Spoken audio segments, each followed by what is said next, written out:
What's up everyone, Thralls Metal here once again. I'm Necrotic, and I have a collection update for you. So in this one, I got some stuff from Rotted Life once again. I kind of got caught up on their recent releases that I was interested in.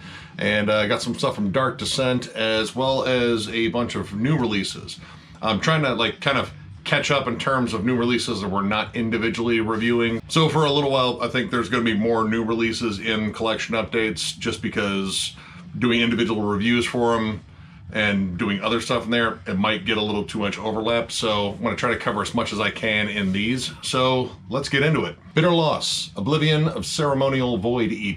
This is the debut EP from this Russian death metal act. Came out on Total Death Records, which is stuff that's going through Rotted Life right now. They're carrying stuff on that title. So if you're looking for Total Death releases, that's a good place to look for them. Anyway, I'm pretty sure the name is an Entombed reference from the awesome song on the awesome album Left Hand Path. And this is very Morbid Angel, Immolation, Incantation sort of style death metal. Very cavernous, ugly, gnarly, just dissonant, disgusting riffs. I've got to say, having an intro and an outro on an EP, especially when it's only 5 tracks long, is a bit much. And the intro and outros are a little on the long side, but the music itself is pretty good. I just think the intros and outros kind of just seem like a bit much, again, for an EP. But if you love Morbid Angel, there's definitely a lot of Morbid Angel worship in here, especially on the title track. It has a very Where the Slime Live kind of riff to it, and of course, I really dug that. I gotta say, I like the music overall. It is a little close to the source material. Literally, it sounds very much like Morbid Angel, Immolation, Incantation, kind of like blend of all those, and pretty solid. The vocals, I think, are good. They're just kind of a low roar, and they kind of stagnate. There's not a lot of inflection in his voice, so you don't get a lot of variety in terms of the vocals. But overall, this is just some nasty, just gritty sounding death metal, and I generally love that sort of thing. It's a short offering, again, even with the intro and outro, but I mean, if you love old school gritty death metal, again, Incantation, Immolation, Morbid Angel, definitely check this out. It's pretty solid. Bone Sickness, Feeder of Morbidity. This is the debut album from this Washington-based death grind act. Now, this is the CD reissue on Total Death Records. Again, got it through Rotted Life.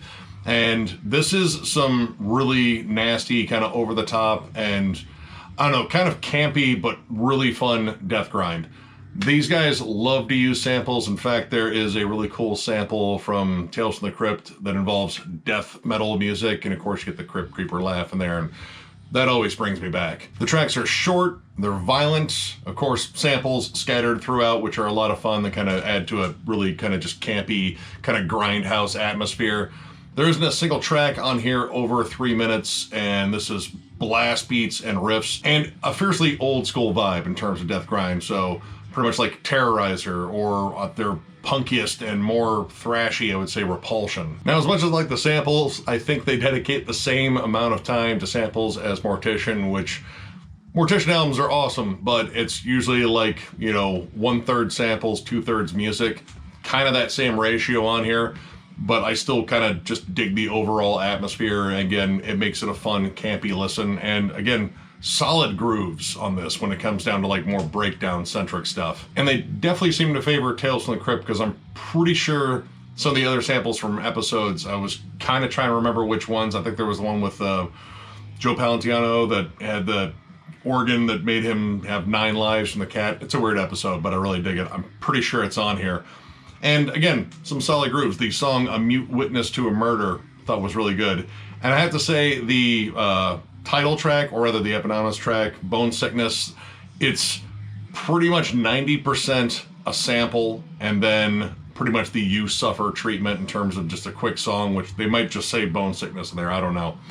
But pretty cool album. I really dug this. It's just old school, gritty death grind, very riffy, just high energy as hell, and again, lots of samples. So if you're a horror buff like me, some of the stuff should echo with you, especially if you're a big fan of Tales from the Crypt, which I'm still a giant fan of that show. But yeah, definitely a solid release. Strongly recommend checking it out if you're a grind freak like me, because this was pretty damn fun. Ignesh, or however you pronounce that, I'm not entirely sure. Hnagash, Hnagash, maybe with the H is silent. I don't know. Ritual Over the Grave. This is their debut album. This is a Chilean death metal act. This came out in 2020, though this is the Personal Records reissue from 2021. This is some nasty old school death metal. Again, also from Rotted Life. If you like any of these early releases here that I go through, definitely check out Rotted Life's site. They have a ton of cool stuff there. Now this one kind of does the same thing that I didn't like about the Bitter Loss EP.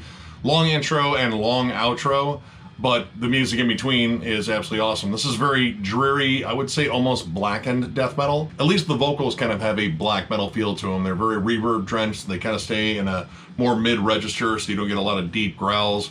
But this is very like gloomy death metal. Like it has just a really kind of somber, oppressive aura to it. Though I have to say most of it is pretty up-tempo. It actually doesn't really kind of go into the like Death Doom realm. It stays pretty high energy most of the time. Lots of great 90s death metal riffing, and I gotta say the song Eternal Wandering is a 9.5-minute riff fest that is pretty much the giant payoff in this album. As if, you know, all the other stuff on here wasn't really good, minus intro and outro. The intro's not terrible. It kind of has like a Middle Eastern vibe and like wind blowing. It does good for the atmosphere, but it kind of goes on too long. But Eternal Wandering is just a blitz of awesome riffs, and I absolutely love that song. And I really like the dynamics of that song too. They kind of drop out from all the heavy guitars and kind of go with this more like haunting bridge with really like kind of ghostly guitars. It sounds really cool, and it goes right back into the, you know, just giant death metal riffs. But yeah, pretty solid find. I had never heard of this band. I jammed a couple of tracks, sounded really good, and yeah, I definitely would like to check out more by this band because it's pretty solid. Maybe a little bit less on the, you know, intros and outros. Again, I know that's just me. I kind of get picky with that, but yeah, definitely check this out. This is a pretty badass album. Phthisis, or however the hell you pronounce that word, Phthisis. Phthisis sounds right. Embodiment of Decay. This is their 2020 demo, reissued on Total Death Records in 2021 on CD. And this is the first demo from this Denver-based death metal act. And this is some raw, gritty, nasty shit.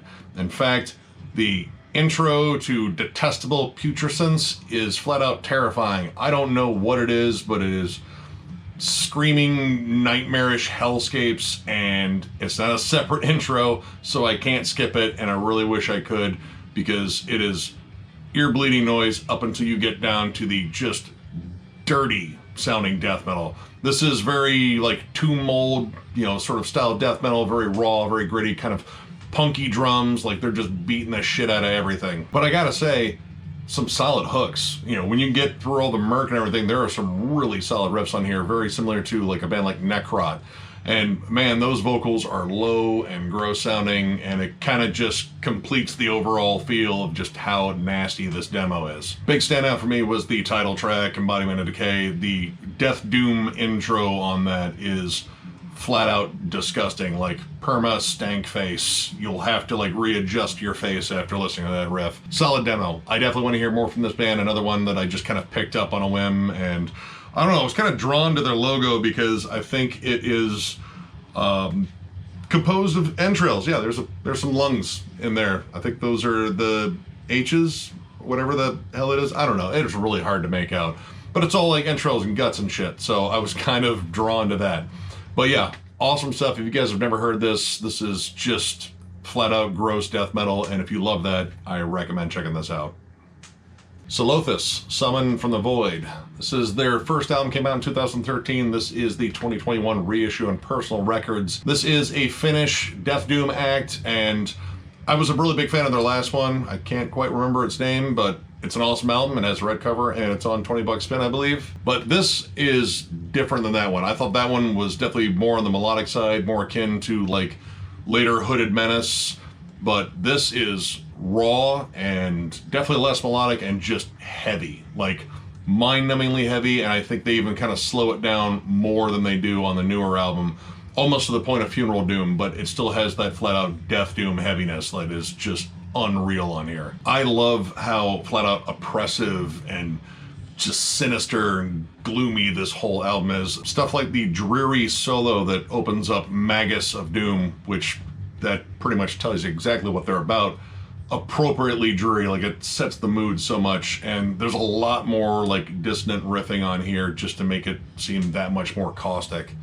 Really love this one. Again, I love the new one. I like the slightly more melodic side to the band, but I don't know, when you get like as heavy as this, man, this is just really good. Like, this is bleak as hell, and if you're a rabid Death Doom fan or even a Funeral Doom fan, I would definitely say check this one out. It is just nasty. So yeah, check it out. Diskord Degenerations. This is the 4th album from this Norwegian death metal act. Came out in 2021 on Transcending Obscurity. They formed in 1999, and this is the first I've ever heard of them, and oh man, I'm going to be saying Dissonant a lot because this is just kind of batshit crazy death metal. Very, I guess you could call it avant-garde. There's a lot of elements in here that combine to create some very crazy songs. The songs kind of have their own odd meter. There's a lot of cowbell, like more than you think there should be on a technical, dissonant, avant-garde death metal band, which I don't know what you think the appropriate amount of cowbell is, but this probably has more than that. And odd synths all over the place. This is just a strange album, but surprisingly, it has some very catchy moments on here amidst all this strange kind of oddball songwriting. The songs Abnegations and Dirgist Radio Hit, surprisingly pretty damn catchy. There's some really cool melodies in there, but most of this is just chaotic and strange and kind of an uncomfortable listen. Like, it really kind of made me a little uneasy listening to it. I'm reasonably sure my sleep paralysis demon would absolutely love this album, so I'm never going to play it for him. But it's strange that every now and then, like, a melody will really grab me, and then the rest of the time it's just kind of weirding me out. This kind of reminds me of what my music sounded like to me when I was on acid years ago. It kind of weirded me out, like, oh wow, I listen to this for pleasure. What the hell is wrong with me? I never got an answer to that question, but I kept collecting. This is a strange release, and I am curious to go back and check out their older stuff. But this is very unique. It does not sound like anything that I have listened to really this year, and I've definitely listened to some weird stuff. But yeah, if you're looking for just some strange death metal, definitely check this out. It's pretty damn odd. Check it out. Thrice, Horizons East. This is the 11th album from this California-based post-hardcore, alt-rock, I don't know, they're kind of whatever the hell they want to be. Not metal. Definitely not metal at all, but I'm a huge fan of this band, especially their later work. These guys pretty much just know how to write catchy, strange music that is surprisingly tuneful and very earnest. Generally, I don't give a shit about lyrics for the most part. You know, it's mostly just about a pattern or a melodic hook in the vocals. I really like the lyrics on here. There's something that is just profoundly catchy and honest about them. Music-wise, this is kind of a hard album to center on, but I know I like everything on here. There's a lot of stuff that calls back to stuff that you would hear on OK Computer by Radiohead, but also still some flat-out rockers on here with like big driving riffs. And then just kind of strange artsy tracks and more acoustic numbers. Thrice is just an interesting band, and I have been a huge fan of them for a number of years, even back in their more emo-y days, which I did listen to that stuff for a while.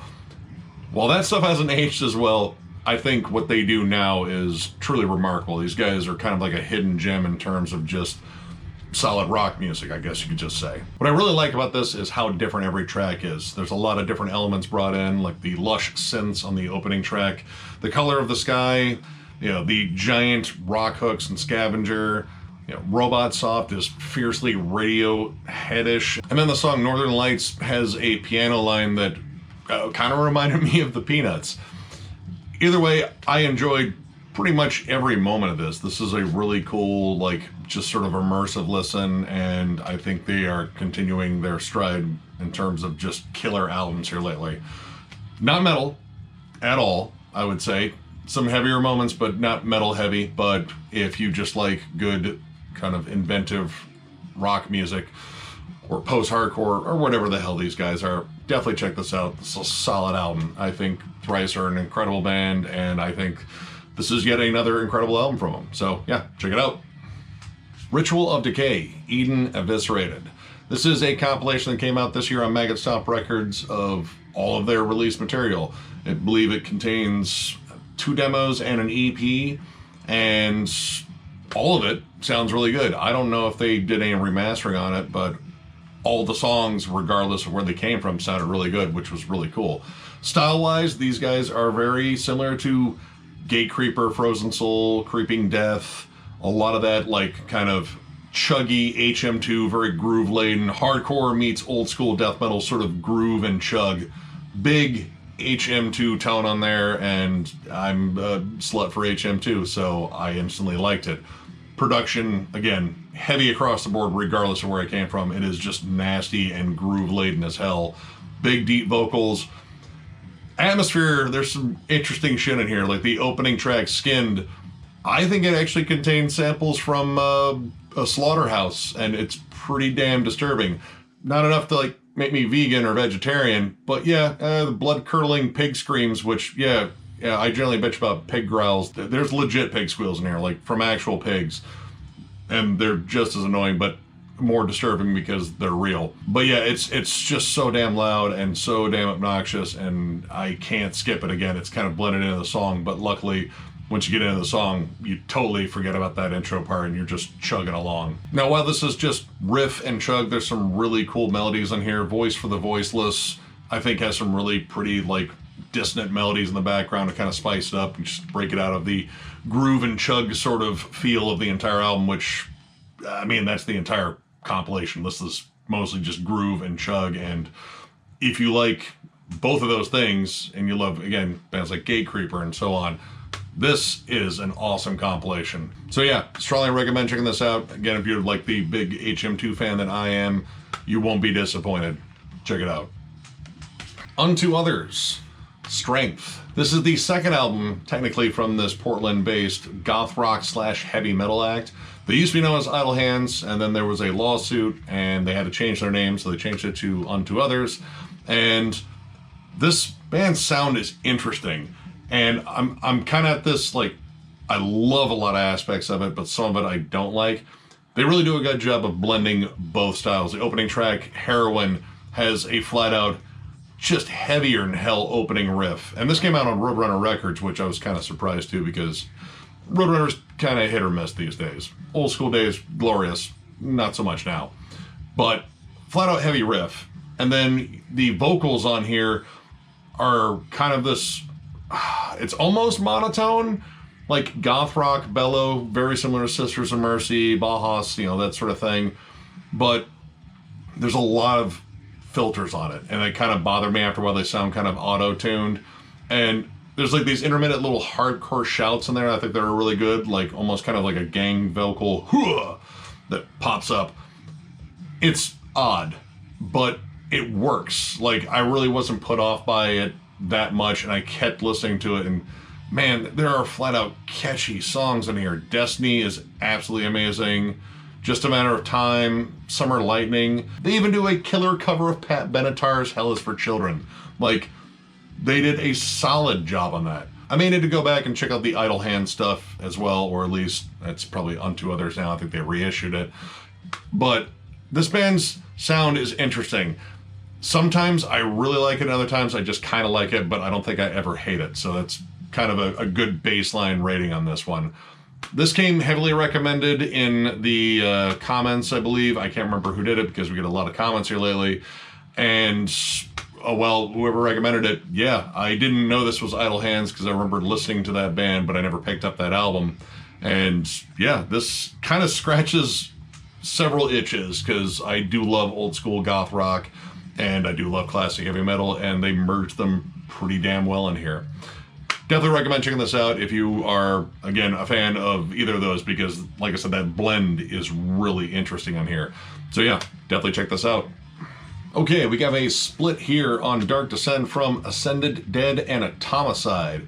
Now, Ascended Dead is a San Diego-based, just gnarly death metal act. They are crazier than hell, high energy. It's frantic, it's dirty sounding, and I'm a big fan of their debut album. I picked it up a while ago, and it just is flat out relentless. It's one of the heaviest debuts I think I've picked up in a while. And again, I probably said that about a lot of them, but this one's just terrifyingly heavy. And Atomicide is a Chilean death thrash act with a little bit of black metal to them, and raw as well, but like a different kind of raw. Like it's a little bit more gainy. Again, it has a little bit of that black metal sound. And it's pretty cool that both of these guys did covers of Brazilian acts. Ascended Dead did a cover of Sarcoughagus' Christ's Death, which they absolutely own it. And Atomicide did Warriors of Death, some very, very early Sepultura, and they also nail it. Pretty solid split. I mean, it's a handful of hyper-aggressive songs from both acts. Mostly Ascended Dead, I think they just kind of take the cake in terms of aggression, especially that fucking wild drum work. But Atomicide, first time I ever heard them, and pretty solid stuff. I may have to actually check out more of their stuff. But yeah, solid split. It made me a fan of Atomicide. I was already a fan of Ascended Dead. Strongly recommend this if you're looking for just something filthy from two bands rather than one. So yeah, check it out. Invincible Force, Satan Rebellion Metal, which kind of describes most of my collection. This is their 2015 debut. This is a Chilean death thrash, blackened thrash sort of hybrid. Hyper aggressive. I was a huge fan of their second album, Decomposed Sacramentum. That is a flat out nasty album from start to finish. And these three styles blend together really well. They're very riff centric. There's loads of thrash energy, but you get like the fierce death metal tremolos, and it has a blackened atmosphere. So they pretty much check off all the boxes for merging all three of those styles together. And holy shit, the songwriting here is awesome. This is very similar to a band like Nocturnal Graves in terms of being able to blend all three of those styles. When they are at their thrashiest, it really reminds me of early Sodom. And this is just bullet-trained aggression. One song after the other, one punch in the face after the other.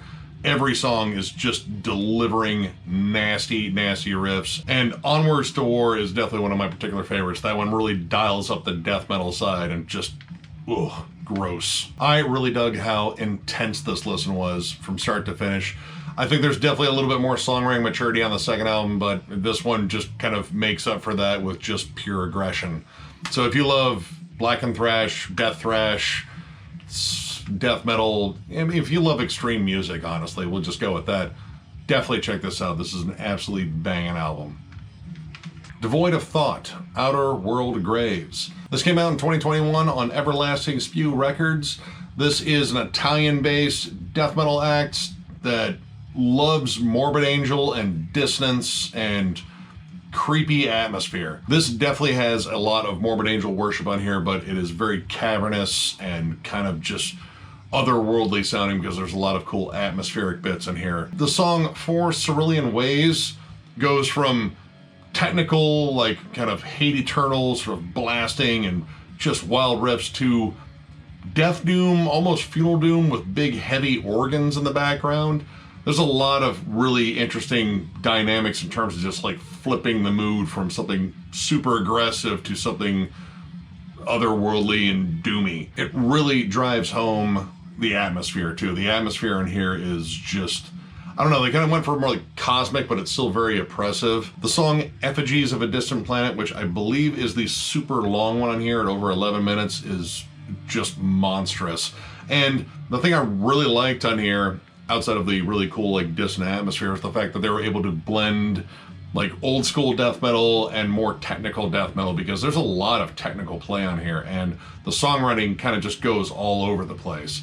But they do it all well, and they kind of meet in the middle. It's not overtly technical, and it's not just meat and potatoes. It's just awesome. Very cathartic, kind of hypnotic release, I guess you could say.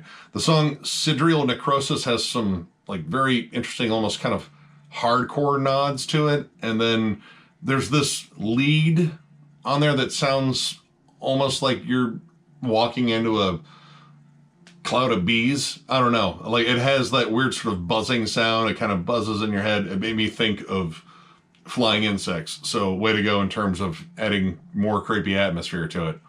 Solid release. I've been waiting for this one for a while. I had this prayer for a while and it finally got here and I was super excited to jam it, and huge payoff. I actually stayed away from actually jamming it on YouTube. I wanted to hear the entire album on my stereo from the CD, and oh, wow, gross. Absolutely gross. Definitely check this out, especially if you're a big fan of like very atmospheric, dissonant, ugly death metal. This is for you. Check it out. Galvanizer, Prying Sight from Impreception. This is their second album, came out in 2021, also on Everlasting Spew. This is a Finnish death grind act that pretty much harks back to everything old school. Like, this is fiercely 90s sounding in both the grindcore aspects and the death metal aspects. Lots of old napalm death on here, but also like maybe like faster Finnish death metal, like, you know, Amorphous and Sentenced. But again, played at a grind pace. And I was definitely due for a good grindcore album. It'd been a while since I sat down and like just flat out listened to a solid grindcore album in terms of a newer release. And this definitely scratched that itch. I like the fact that it kind of takes that Finnish death metal sound and kind of just applies it to grind. Like, it's still really murky sounding and filthy. And honestly, this has a bit more in the way of dynamics than their first album. Some of the songs are a little bit longer, and they actually include some melodies on there that were really catchy. And not just like, well, that's a kind of catchy part for a grindcore song. It was legit very melodic, and I was kind of caught off guard by it. But yeah, if you like your grindcore with really catchy riffs, maybe a little bit of melody, and of course, you know, pummeling blast beats and D-beat grooves, check out Galvanizer. I think this is a step up from the first album, which I really loved as well. But I think this one is just like a little bit more finessed, and they did more to make the song stand out. And damn, good stuff right here. Definitely check it out. Every Time I Die, Radical. This is the 9th album from this Buffalo-based metalcore act, and the first one in like 5 years from what I would call pretty much the party metalcore band. These guys are always fun and ridiculous, and that is probably what keeps drawing me to them. I'm not the biggest metalcore fan anymore, but there are certain bands that I still get excited about new releases from, and Every Time I Die is one of them. I love their spastic style. It's very similar to like Botch and like Converge, but they throw in like southern rock riffs, loads of groovy breakdowns, weird off-time stuff in there, and Keith Buckley's interesting vocal range. He can go from just screaming his guts out to singing really, really well. The song Post-Boredom, I mean, I know probably tons of people have heard that, but I absolutely love that song. It was a flat-out catchy, just, well, too heavy for the radio rock song. And plus he likes to swear a lot. But I've always compared these guys to like Norma Jean's doppelganger. Like, whereas Norma Jean, you know, angry but nice, you know, Christian guys, these guys are absolute, you know, nutcases, and lyrically it's something I really get into just in terms of their more dark humor, sarcastic approach.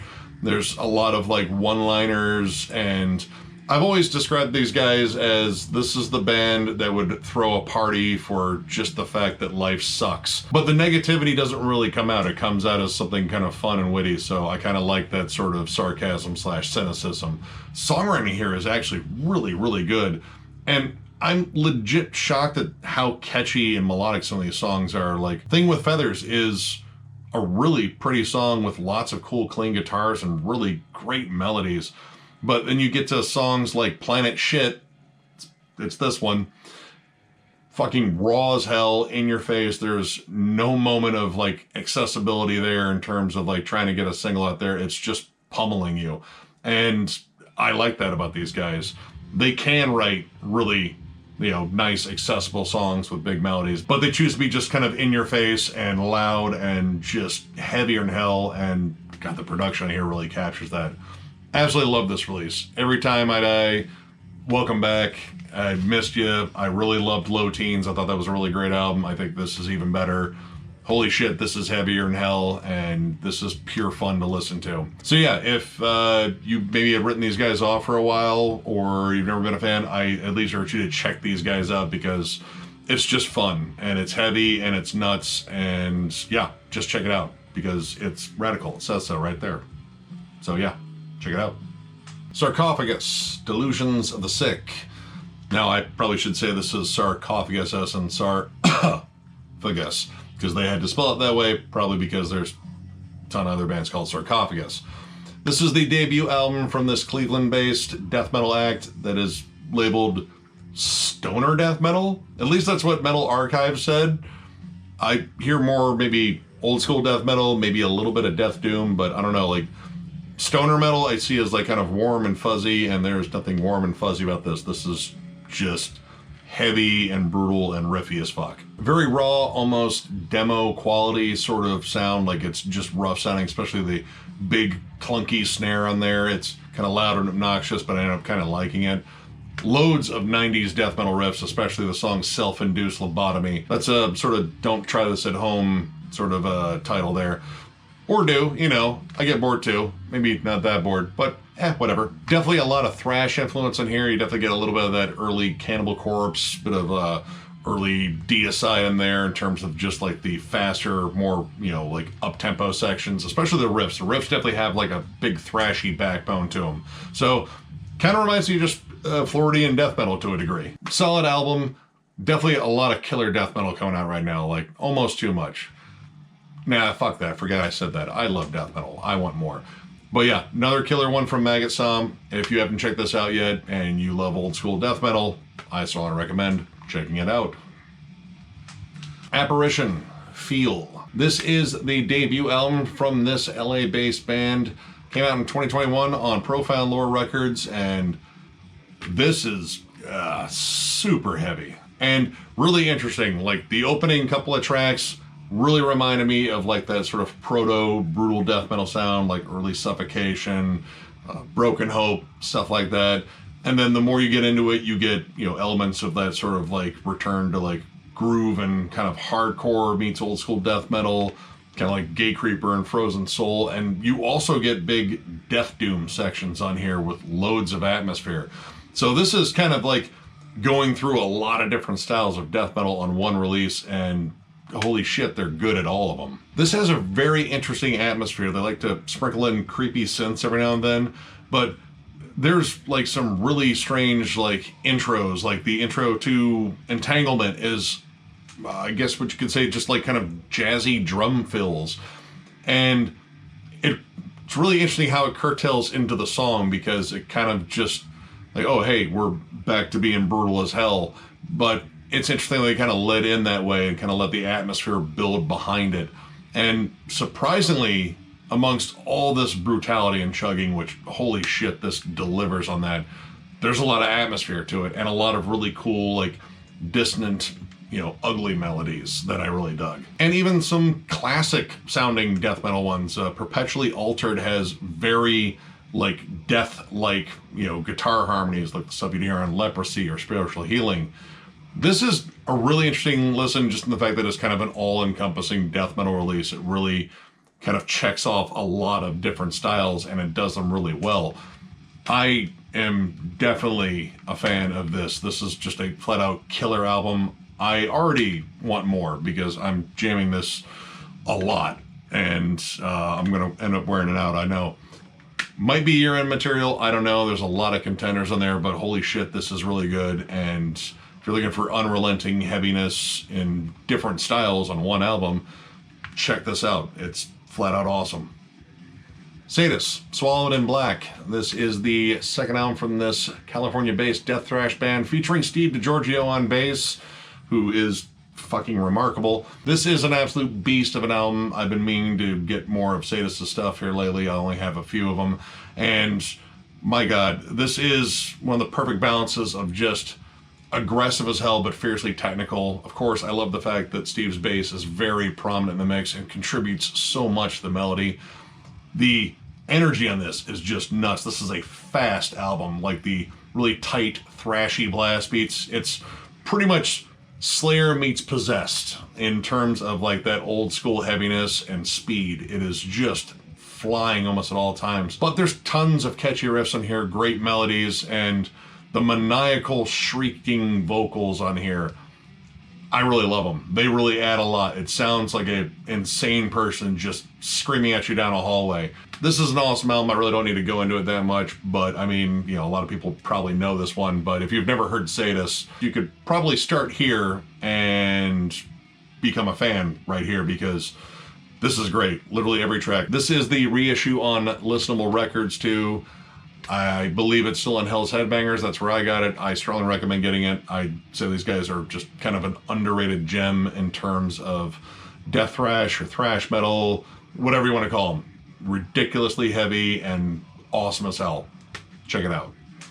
Axioma Opia. This is the debut EP from this Cleveland-based post-black metal band. This is self-released, came out in 2016, and this band actually features bassist frontman Aaron Dawson, who was the frontman and bassist of Keelhaul back in the day, which was like a sludgy hardcore band. I vaguely remember that band. I don't own anything by them, but I saw these guys at the Blackout Cookout, which is a show I went to. Unfortunately, I didn't do a live stream for it because I didn't get back until 4 in the morning, and I pretty much just collapsed from exhaustion and my feet hurting, because that was a long show and a long drive. That was all the way in Youngstown. And I mean, if you look at a map, Youngstown, Toledo, a lot of distance. But we saw these guys play and they absolutely blew me away. Their sound is amazing. Great blend of sludgy riffs and creepy dissonant atmosphere, high-pitched screams, and just a giant oppressive atmosphere on this. It is a dark listen from start to finish. And I have to say, the way to hear them is definitely live. I like this, but I think it's a really compressed recording. The mix is kind of odd for the style. It doesn't feel as full as it should. But I'd actually seen these guys live before. I think they opened up for Catatonia or Amorphous when they were in Cleveland, and I remember liking them then, and I just didn't pick up any of their stuff. And I'm super glad I got this. Now, they do have a full length out. I think it came out in 2019 on Translation Lost Records, which I definitely want to hunt down because I really dig this band. I would definitely go see these guys again. They put on an amazing performance. It's, again, dark and foreboding. You get, you know, all that sort of like neurosis-like atmosphere, except you get like black metal and blast beats. Even some kind of death metal moments, or like a blackened Morbid Angel every now and then. Strongly recommend this. Again, it's a nice, dark, twisted listen. Not much in the way of packaging here, but I mean, who cares? I got the music. That was the main thing. And yeah, if you've never heard of these guys, strongly recommend checking them out, and definitely go see them live. They fucking kick ass live. Check them out. 1914, Where Fear and Weapons Meet. This is the third album from this Ukrainian-based blackened death doom band, I guess you can call them that. Came out in 2021 on Napalm Records. I know a lot of people are asking us for a review of this one. We didn't quite get to it just because there's a lot of other stuff coming out. I definitely wanted to throw my thoughts on this because I was a giant fan of The Blind Leading the Blind. I think that is just a flat-out masterpiece of an album. These guys do something with atmosphere that I think is just amazing. Atmosphere and themes, actually. World War I theme, and they actually include lots of samples. Of course, you know, they always have a war in, war out, the intro and outro, which is generally like radio programs and stuff like that. And they throw in a lot of samples and themes about the war. In fact, there's a song on here, and I can't remember which one, that is literally a war letter that they turned into a song, like someone's letter home that they kind of turned into a song. Or there was one that it was actually a letter sent to a family that their son had died in battle. They turned it into a song. Now, these guys even dressed the part, and my God, the music is fantastic. You get loads of black metal sections, especially the opening track, FN 380 APC number 19074. Okay, that might be a bit much, the atmosphere, because I think that's probably the name of like a tank or a gun or something like that. I don't know. That's a bit much, but it's a great song. And then when you get down to Vimy Ridge, man, just pummeling riffs. These guys are pretty much like a great blend of just atmospheric black metal and then Asphyx. Like, it's very similar to Asphyx in terms of like the giant, groovy, heavier than hell parts. And we even get a nice guest appearance from Nick Holmes on And a Cross Now Marks His Place, which might have been that War Letter one that I was thinking of. Either way, Nick Holmes contributes beautifully on there. He throws in some cool, clean vocals as well as his growls. And God, the music on here is so damn good. And this is making year-end lists really difficult because, man, I really dig this. It's dark, it is immersive, it really transports you, and that is a sign of great atmosphere, like in terms of like the themes and everything. Like, it really transports you there. I think The Blind Leading the Blind might be a little bit better. I don't know, this one still hasn't gotten as many listens, but the initial reaction is, I love it. It's really, really good. And holy shit, it literally kind of just makes you feel everything they're talking about. So yeah, this is absolutely amazing. Again, 1914. It seems to be like a really well-kept Ukrainian secret. I hope they are not kept a secret for long. This band deserves a lot of praise because, man, incredible. So yeah, definitely check this out, and I'm gonna possibly have to retool my rough draft for year-end list because, again, yeah, amazing. So yeah, check it out. And finally we have Quicksand, Distant Populations. So the fourth album from this New York-based post-hardcore band. Broke up forever ago, reformed in 2012. This is the second release since coming back, and I think this is their best release since coming back. I liked Interiors. I thought it was a really good album, but I think this one kind of brings back a little bit of the heaviness, and there's some flat out just ridiculously catchy songs in here. Quicksand has always fascinated me. I liked this band pretty much from Manic Compressions. I picked that up in high school, and then I went back and got Slip, and Slip's an awesome album. Actually, Manic Compressions is a really good album too.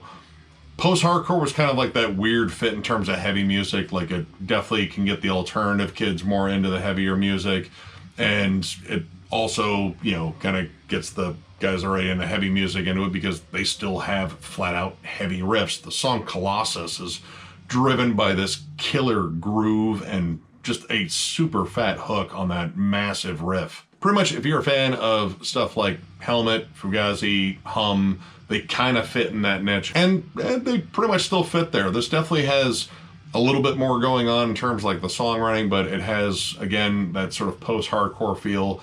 The production here is great. The guitar tone on this is just fat and beefy with a nice crunch to it. And I think this one just kind of flows a bit better than Interiors. I think maybe there was a lot of pressure in terms of Interiors, and that was their big comeback album. This one, they kind of just, you know, loosened up a little bit. Especially, I love the last track, Rodan, not only because it's one of my favorite kaiju, but it's also a badass song. And I always thought it was interesting that, you know, Deftones were definitely influenced heavily by Quicksand, and Sergio is the bassist in Deftones now, and he came back to doing Quicksand, and you can definitely hear the similarities in the sounds. Solid album. I'm super happy the Quicksand are back, and they're putting out quality stuff again. You know, kind of an interesting band that didn't really fit in with, you know, a lot of different styles, but I love them for their uniqueness, and they're still doing it. So yeah, if you've never jammed Quicksand, this isn't a bad place to start. I still recommend the earlier stuff just because it gives you a good feel of, you know, what all they do, but solid stuff. Definitely check it out. All right, that wraps up another one of these. I'm gonna have to make this short because the battery is dying. So I will do our usual spiel here. So if you like this video, give it a thumbs up. And if you're new to the channel, subscribe because we do stuff like this all the time. We are also on Patreon if you'd like to help us out there. Just click the link down below. And if you're interested in t-shirts, just hit us up at thrallsofmetal@gmail.com. Send us a message there. We will get back to you with an invoice, and hopefully you get a shirt from us. So with that, I thank all of you once again. You are all awesome. Thank you for tuning in all the time, and we will catch you later.